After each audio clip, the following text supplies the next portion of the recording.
기도하시겠습니다.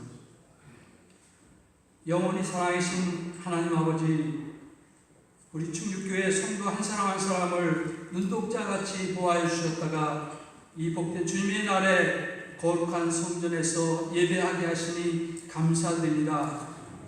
너희 몸을 하나님이 기뻐하시는 거룩한 산제물로 드리라. 이는 너희가 드릴 영적 예비라 하신 하나님 아버지, 그 말씀대로 이 시간 진정한 영적 예배를 드리기를 원합니다. 그러나 지금 우리의 모습은 거룩한 산제물로 드리기에 부끄러운 나의 자아와 나의 자랑이 앞서는 경건의 모습으로만 서 있음을 고백드립니다. 온전케 하시는 성령의 능력으로 거룩하게 하여 주시옵소서. 회개하는 마음으로 고백하옵기는 수많은 하나님의 사랑과 은혜를 받아 누리기는 하였어도 정작 성령의 열매 맺는 일에는 소홀히 하였습니다. 우리의 신앙생활이 주님을 향해 더욱 성숙하기보다는 안이한 마음으로 그저 23에 젖어 있었습니다. 주님의 십자가의 보혈로 저의 안이함과 게으름을 인한 이 모든 죄성을 용서하여 주시옵소서. 충주교회를 지키 사랑하시는 하나님 아버지, 당회를 비롯한 각 기관과 구역에 하나님의 인도하심과 긍휼하신 은혜가 더욱 크게 임하시사 올해 마지막 분기 동안 하나님의 뜻을 충성되이 이룰 수 있게 하여 주시옵소서. 이로 인해 각 기관과 구역들이 성령의 바람으로 양적으로나 질적으로 더 많이 부흥되기를 간절히 원합니다. 전심으로 하나님을 찾는 자들에게 만나 주시겠다고 약속하신 주님, 우리 교회 안에 기도의 영과 회개의 영이 충만하게 하시사 기도로 하나 되게 하시고 큰 역사가 이루는 충주교회가 되길 간절히 기도합니다. 주님의 뜻대로 구하는 이마다 응답받게 하시고 아픈 사람이 치유되는 역사가 일어나게 하시며 고민이 있는 자가 시원하게 해결함을 받는 귀한 기도의 역사가 일어나게 하옵소서. 몸과 마음이 아프신 성도님들 위해 기도합니다. 저들의 아픈 상처와 불편한 부위에 하나님의 치유의 광선을 강하게 비추시사 놀라운 치유의 능력을 함께하여 주시옵소서. 이를 통해 치유하시는 주님의 긍휼하심과 사랑을 나누는 성도들이 되게 하여 주시옵소서. 세계 선교 현장에서 주님의 복음을 전파하시기 위해 모든 삶을 바치시는 선교사님들 위해 기도합니다. 선교사님들의 헌신과 충성으로 주님의 나라가 더욱 힘차게 세워지길 간절히 기도합니다. 특별히 오후 예배에 귀하게 쓰시는 양복임 선교사님 모시고 선교 헌신 예배로 드리게 됨을 진심으로 감사드리며 하나님께 영광드립니다. 선교 현장에서의 하나님의 역사하심과 성령의 기름 부으심이 양복임 선교사님을 통해 우리와 함께 하실 줄 믿고 크신 은혜를 기대합니다. 이 시간 하나님의 말씀을 대언하실 목사님에게 성령의 능력을 7배나 더하시사 그 말씀이 우리 모두에게 생명의 말씀과 기쁨의 근원이 되게 하여 주시옵소서. 목사님의 사역과 가정 위에도 하나님의 은총이 늘 함께하여 주시기를 간절히 기도합니다. 찬양으로 하나님께 영광을 돌리려고 준비한 임무안의 성가대의 찬양도 기뻐 받아주시옵고 우리 모두 찬양 중에 거하시는 하나님을 보게 하옵소서. 우리 충주교회와 우리나라를 지극히 사랑하시는 예수 그리스도의 이름으로 기도합니다. 아멘.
함께 구약 성경에 나오는 이 선악과에 대해서 살펴보려고 합니다. 우선 왜 나무 이름이 선악을 알게 하는 나무일까? 아마 고민스러우실 겁니다. 이 나무를 선악을 알게 하는 나무라고 부르는 건요, 그 열매에 선악을 알게 하는 어떤 특별한 기능이 있기 때문이 아닙니다. 성경에서는 선악과의 종류를 어떤 과일인지에 대해서는 기록되어 있지 않은데, 고대 유명한 화가들이 그린 아담과 하와가 선악과를 뱀의 유혹에 따먹는 이태리 같은 데 가면 그림 가보지는 않았지만 화보에 보면 어떤 화가는 사과로, 어떤 화가는 복숭아 비슷하게 이 선악과를 그리고 있는 걸 봅니다. 여러분 분명히 아시면 이 선악과 열매에 선과 악을 알게 하는 어떤 특별한 기능이 있는 게 아닙니다. 이 나무와 관련된 이야기의 내용이 선악을 아는 것과 관련이 있기 때문입니다. 이 나무 열매를 먹는 것과 선악을 아는 게 엮여있기에 선악을 아는 나무라고 부르는 겁니다. 저는 이 시간에 선악과를 먹지 말라는 이 금지 명령이 뭘 얘기하는지에 대해서만 살펴보려고 합니다. 왜 하나님이 선악을 알게 하는 나무의 열매를 먹지 못하게 하셨을까요?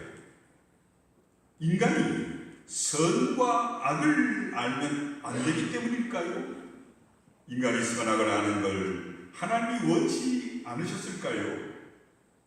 맞습니다. 하나님은요, 인간 아담이 선악을 아는 걸 원치 않으셨어요.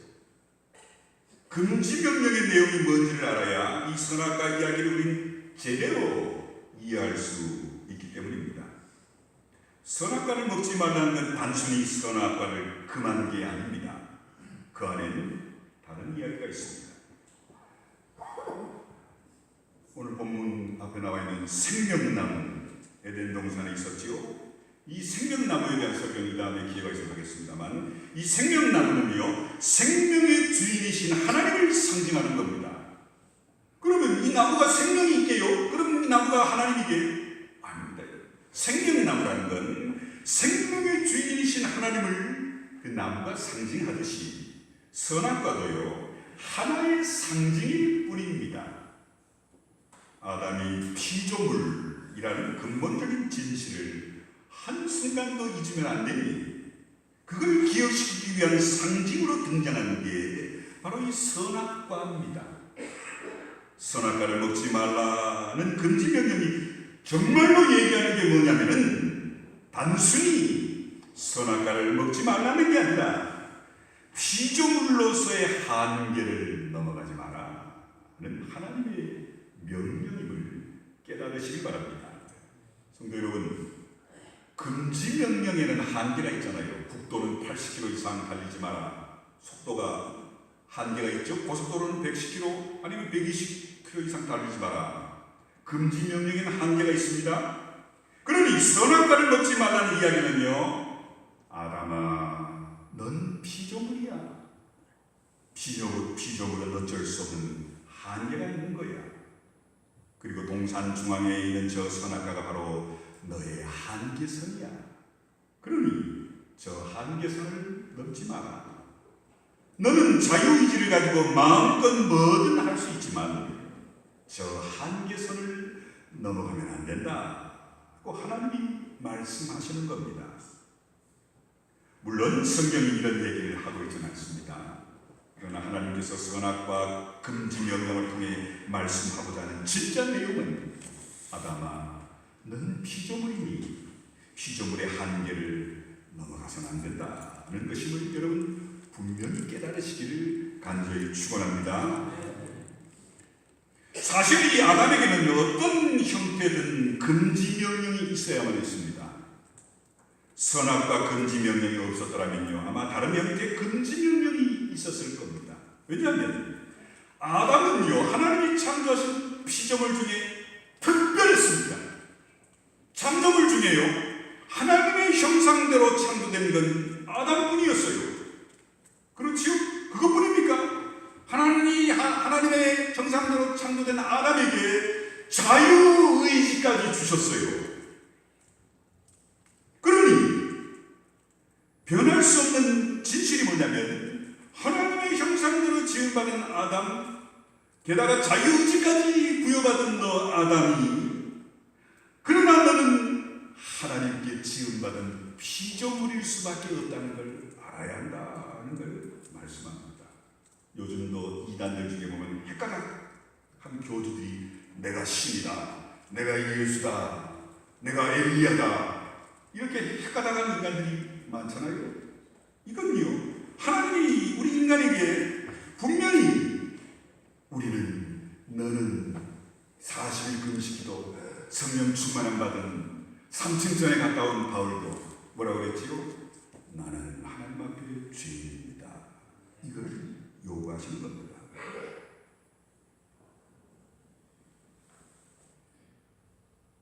아담이 피조물인 이상 한계가 없으면 안 되지요.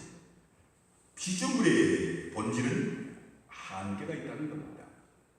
이 우주에 하나님 말고 한계가 없는 존재가 있나요? 창조자는 한계가 없고요, 피조물은 한계가 있기 마련입니다. 천재요? 피아노의 아주 세계적인 권위자요? 다 한계가 있기 마련이죠. 왜?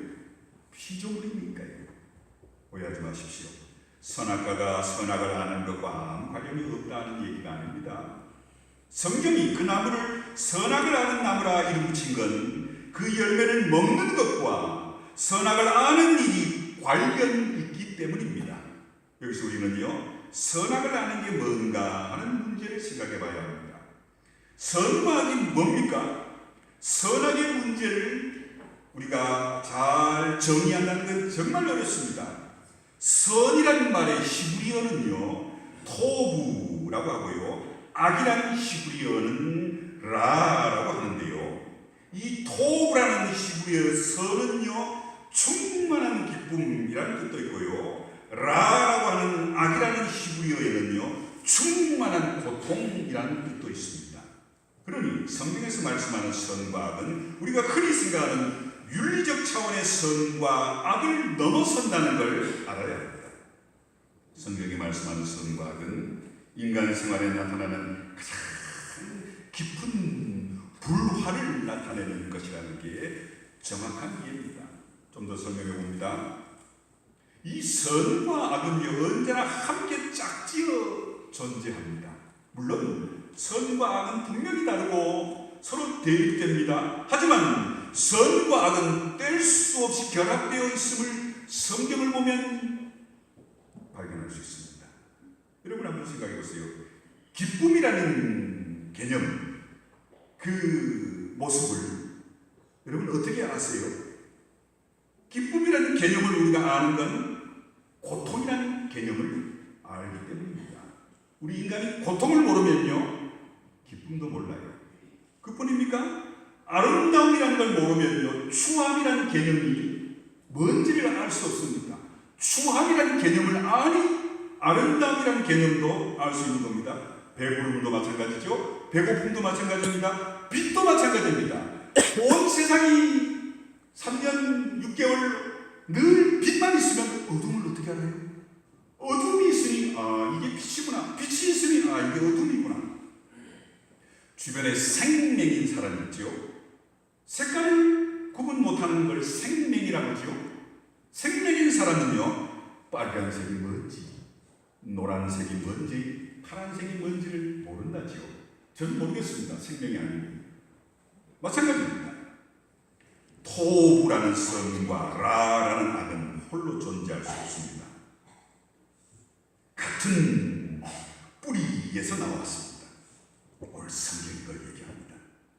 하나님이요, 선악과를 먹지 말라 경계선을 넘어가는 순간 선과 악이 동시에 발생한다고 말씀하십니다. 성경이 이 선악과를요, 하나님이 재주가 없어서 선의 나무 따로 악의 나무 따로 만들어 놓고 선의 나무도 먹지 말고 악의 나무도 먹지 말라 못하신 게 아니라요, 하나님은 선악과라는 나무를 만드신 걸 보셔야 합니다. 이게 영적으로 뭘 얘기하냐면요, 선과 악은 하나의 나무지 서로 다른 두 개의 나무가 아니며 두 얼굴을 가진 한 몸임을 선악과라는 나무에서 말씀합니다. 더욱이 선악을 안다는 건 선과 악에 대해 개념적으로 아는 게 아닙니다.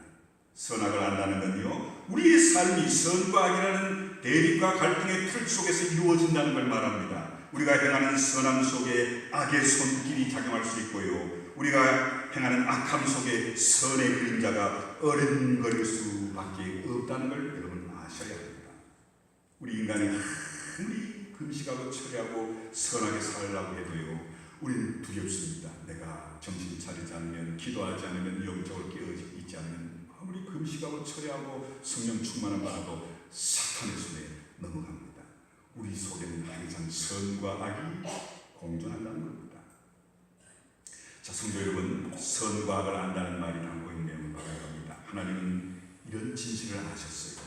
금지된 나무의 열매를 먹으면 현재의 삶과는 전혀 다른 형태의 삶을 살 수밖에 없다는 걸 하나님은 아셨지만 아담은 몰랐습니다.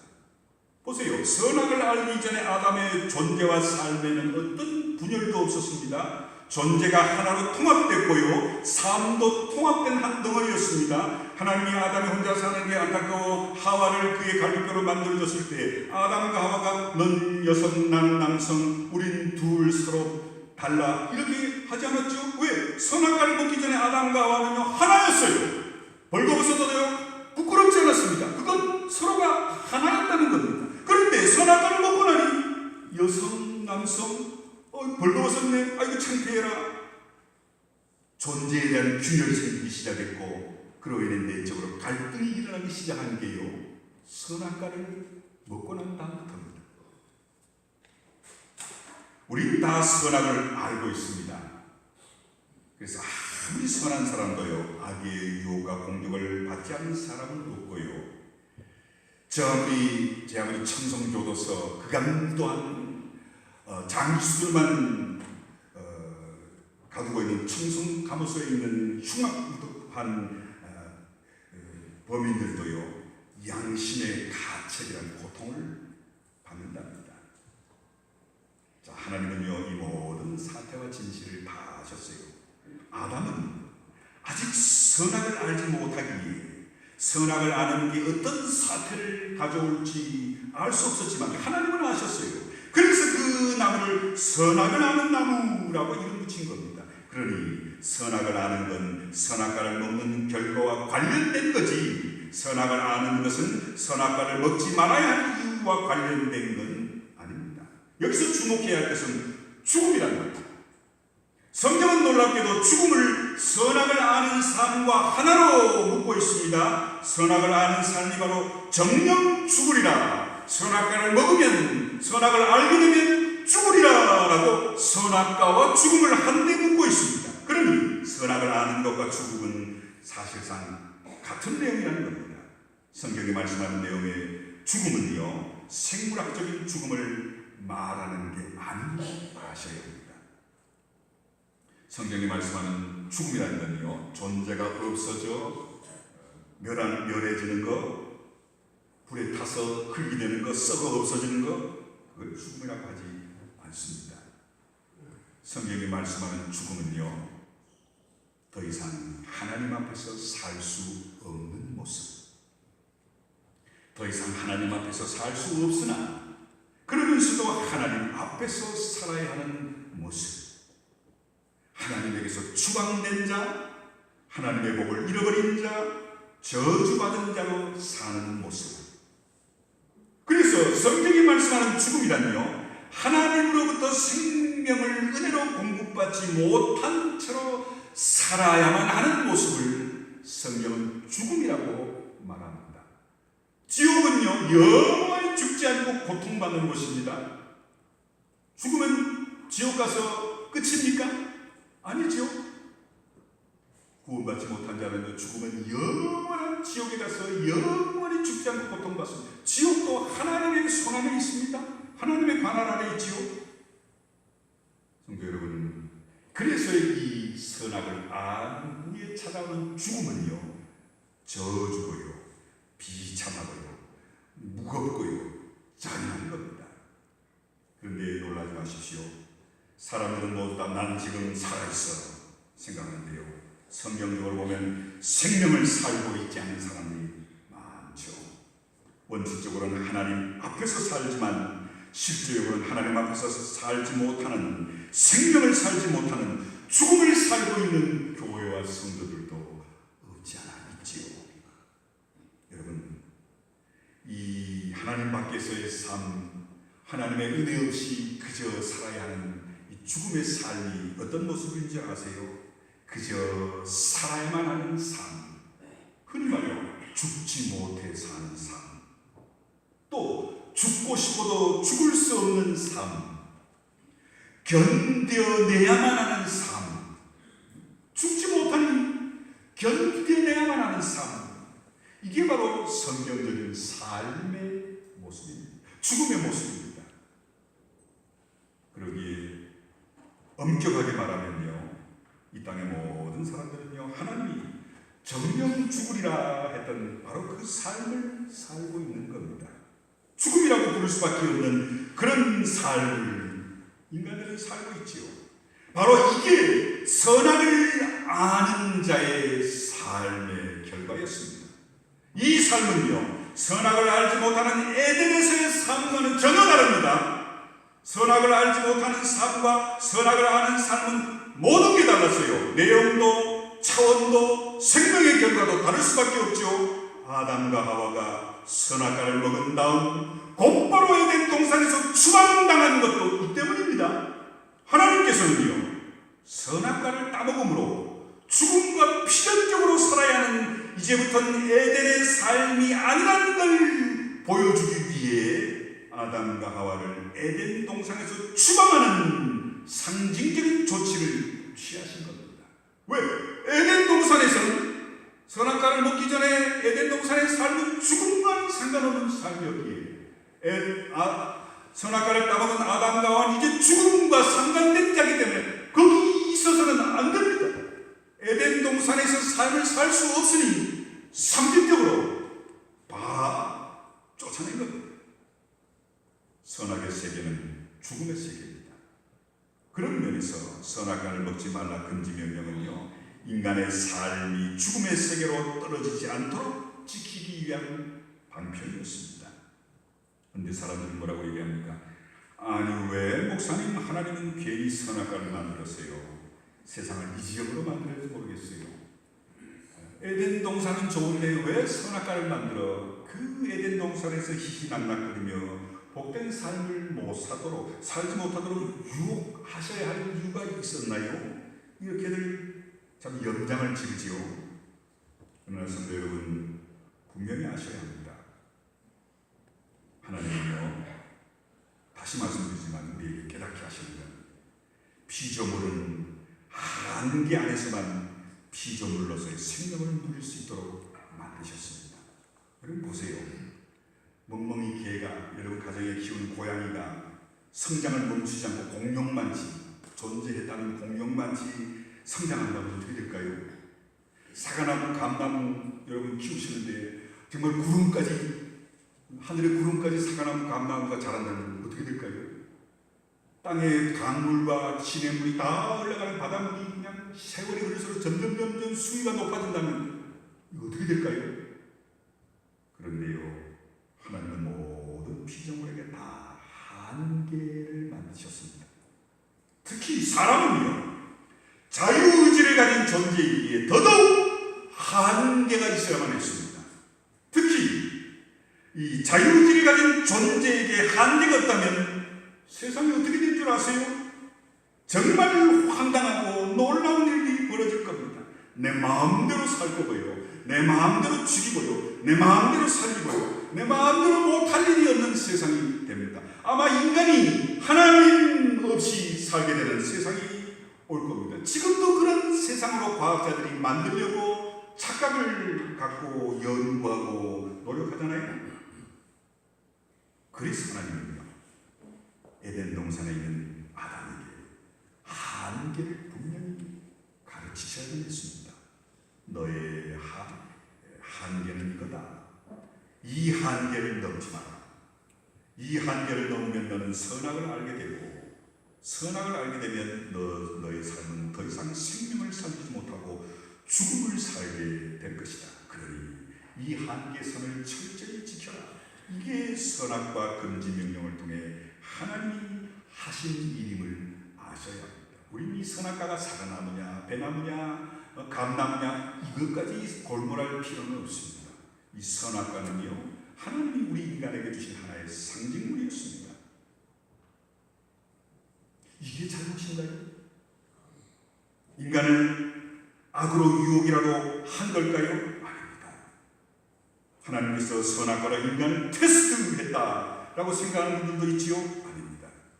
하나님께서 한계선을 그어놓고 넘지 마라 명령하신 건요, 인간에게 최대한 하나님이 배려하신 거고요. 최대한 우리 인간을 하나님의 형상대로 자유의지를 가진 인간을 대접하는 거지, 우리 인간을 유혹하기 위함이 아닙니다. 한 가지 더 살펴보겠는데요, 성경에 보면 아담의 한계를 상징하는 선악을 알게 하는 나무가요, 에덴 동산의 중앙에 있었다고 했습니다. 이건 위치상 에덴 동산의 중앙에 있었다고 보셔도 좋은데, 영적으로 보면 이게 뭘 얘기하냐면요, 아담의 존재 중심에 그 한계가 있었다라는 말씀입니다. 물론 존재 변두리가 아니라 존재 중심에 한계가 있었던 거지요. 우리 인간에게는 존재 주변에 있는 한계들이 많습니다. 능력의 한계, 육체의 한계, 환경의 한계, 사회적인 한계, 기타 등등. 이런 한계에 대해서는 끊임없이 도전해야죠. 이 도전으로 인해 오늘 우리 인간은 정말 찬란한 문명을 누리며 살지 않습니까? 그런데 우리 인간 존재 중심에 있는 창조자가 그어놓은 한계에 도전하는 건 어리석은 일임을 깨달으시기 바랍니다. 이 하나님의 중심에 만들어 놓은 근본적인 한계에 도전하고 그걸 극복하려고 노력한다고 해서 극복되거나 없어지는 게 아니랍니다. 부정한다고, 무시한다고 없어지는 게 아닙니다. 이 한계에 도전하는 건 무모하고 스스로를 죽음의 길로 치닫게 하는 거죠. 자기 삶을 죽음의 나락으로 떨어뜨리는 겁니다. 그러기에 이 하나님이 내 삶에, 내 인격에, 내 영혼의 중심에 자리 잡게 한 이 한계는요, 그저 겸손히 받아들여야만 합니다. 이 한계는 멍해도 아닙니다. 돌아보면 은총입니다. 그래서 감사히 받아들여야죠. 인간은 이 한계 안에서 사는 지혜를 배워야 했습니다. 그런데 아담과 하와는 하나님이 그들의 삶의 영혼의 중심에 갖다 놓은 선악과라는 이 한계를 뛰어넘으려고 했어요. 이기려고 했습니다. 없애려고 했습니다. 그 결과는 죽음이었습니다. 오늘날도 마찬가지입니다. 우린 에덴 동산에서 사는 게 아니고요, 선악을 아는 세상에서 삽니다. 그러므로 하나님 우리에게 요구하시는 게 있다면, 하나님이 나에게 내 삶의 인격에, 내 영혼 중심에 있게 하신 그 한계를 인정하고 그걸 무시하거나 없애달라고 기도하는 어리석음이 아니라, 하나님 주신 이 한계를 내가 지혜롭게 잘 이겨내고 감당하게 하옵소서. 이런 믿음과 기도의 삶으로 산다면 우리는 영원한 죽음, 지옥에 가지 않고 영원한 생명, 하나님의 나라에서 복된 삶을 살게 될 줄 믿습니다. 성도 여러분, 우리의 존재 중심에 있는 한계를 알고 받아들이는 게 뭘 말하는지 아세요? 날마다 하나님의 왕 되심과 주인 되심을 내 삶에서 인정하는 것임을 믿으시길 바랍니다. 우리 존재 중심에 있는 한계를 알고 받아들이는 건요, 언제나 하나님만을 신뢰하고 의뢰하는 삶임을 믿으시길 바랍니다. 우리 존재 중심에 있는 한계를 알고 받아들이는 건요, 오직 하나님에게만 궁극적인 생명과 소망이 있다는 사실을 기억하고 그 생명, 그 소망을 하나님께 거는 삶임을 믿으시길 바랍니다. 우리 존재 중심에 있는 한계를 알고 받아들이는 건요, 오직 궁극적 생명을 하나님 안에서 발견하면서 살아가는 모습임을 믿으시길 바랍니다. 우리의 존재 중심에 있는 한계를 알고 받아들이는 건요, 생물학적인 생명, 사회적 차원의 생명을 상대화시키고 절대화하지 마시고요, 세상을 사는 일에 최선을 다하지만 그거에 목매이지 않고 우상화하지 않으면서 하나님의 절대성과 하나님 앞에서만 누릴 수 있는 생명의 가장 소중하다는 사실을 잊지 않는 것임을 믿으시길 간절히 축원합니다. 이게 지금 나의 한계를 인정하는 지혜로움을 지혜로움임을 깨달으시길 간절히 축원합니다. 그러므로 날마다 이 사실을 기억하시면서요, 하루하루의 삶을 정말 하나님이 나에게 주시는 한계, 선악과를 따먹지 마라 하는 이 모습을 여러분 하나님 앞에 다 맡기고 세상 그 무엇으로 이 문제를 해결할 것이 아니라 정말 하나님 이 속에서 하나님이 나의 전부이시며 모두이시고 나의 주관자이심을 고백합니다.